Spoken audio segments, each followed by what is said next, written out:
Eric here with your McKenna Minute. Today we are in easy order using the search tool and changing the column width.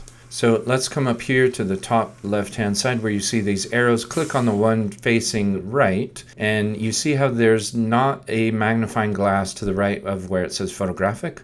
And so let's hover over this border and that will change the column width. And you see how the magnifying glass appears. Now, if you don't know what you're looking for, go ahead and click on that magnifying glass. Let's type in a keyword. Say we're looking for magnet mount. Just type in the word magnet, and let's pick 3.5 by 5 magnet mount. And we'll find our product right there. That'll take us right there. Let's go ahead and click the blue arrow to rotate it, drag our image in.